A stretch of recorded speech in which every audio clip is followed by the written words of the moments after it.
His Morning Crew with Rob, Allison, and Jim. So there's some schools in Indiana that are doing something very creative.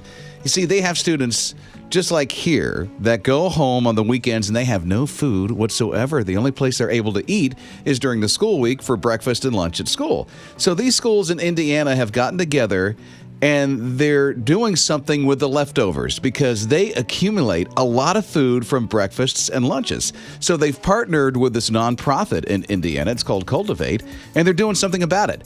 And they're doing this, and they say it this way: we're rescuing food, and they're repackaging it, and they're making frozen meals. So there are students that qualify.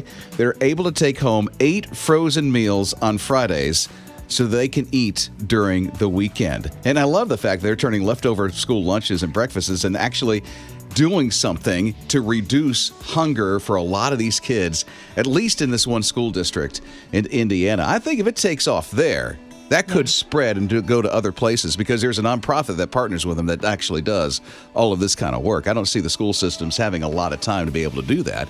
But if somebody goes in and actually does it, I've often wondered why they didn't do that.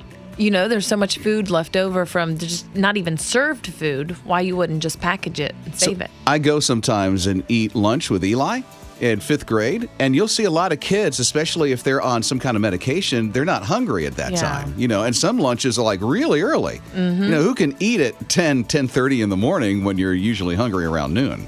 Well, I think that we could probably make quite a few lunches out of what my kids bring home that they don't finish in their lunchbox. Yeah, right? Yeah, why don't we do that here, Rob?